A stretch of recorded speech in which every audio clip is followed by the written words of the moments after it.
రెండు వరుసల పాత రోడ్డును రియల్ ఎస్టేట్ వ్యాపారులు కబ్జా చేయడానికి ప్రయత్నం చేస్తున్నట్లు గ్రామస్తులు ఆరోపించారు. సిద్దిపేట జిల్లా చిన్నకోడూరు మండలం ఇబ్రహీం నగర్ గ్రామ శివార్లోని డబుల్ బెడ్రూమ్ పక్కన పాత బీటీ రోడ్డును రియల్ ఎస్టేట్ వ్యాపారులు కబ్జా చేయడానికి ప్రయత్నం చేస్తున్నట్లు గ్రామస్తులు ఆరోపించారు. రైతులు ఏర్పాటు చేసుకున్న ట్రాన్స్ఫార్మర్ గద్దెను రియల్ ఎస్టేట్ వ్యాపారులు కూల్చినట్లు రైతులు ఆవేదన వ్యక్తం చేశారు. రహదారి పక్కన ఉన్న 4 వరుసల రోడ్డు నిర్మాణం పక్కన ఉన్న విలువైన భూమిని ఆక్రమించడం ఏంటని గ్రామస్తులు ప్రశ్నిస్తున్నారు. ఈ భూమి 275-276 సర్వే నంబర్లో ఉన్నట్లు తెలిపారు. సమస్య గత కొన్ని సంవత్సరాల నుంచి జరుగుతున్నట్లు చెప్పారు.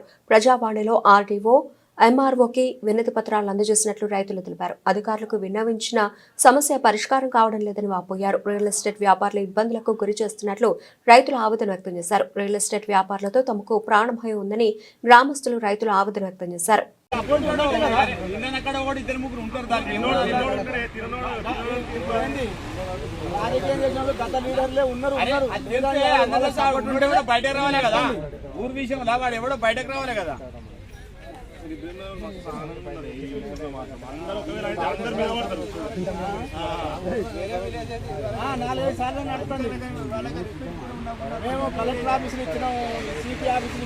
ఓ వ్యక్తి వచ్చి గద్దె కూల్చున్నారని మాకు తెలియపరచగా అతనిపైకి వీళ్ళు డోజర్తో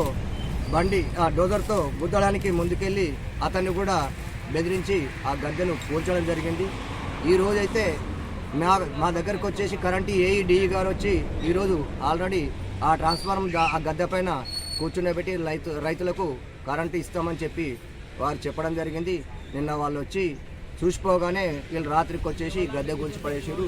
ఇక్కడికి ఉన్నటువంటి ఒక 36 మంది రైతులకు కరెంటు లేక ఇప్పుడు మంత్రి గారి చొరవతోటి ప్రాజెక్టులన్నింటినీ నీళ్లు నింపితే ఈ రోజుల్లో బావుల్లో చెరువుల్లో నీళ్లు అధికంగా ఊటలు పైకి వచ్చేసి నీళ్ళు వస్తే రైతులు పంటలు బీడు భూముల్ని సాగు చేసుకుంటూ కరెంటు మోటార్లు పెట్టుకొని కొత్త శాంక్షన్లు కట్టుకొని తీసుకున్నటువంటి కరెంటు ట్రాన్స్ఫార్మర్ గద్దెల్ని కూడా కూర్చడం జరుగుతుంది.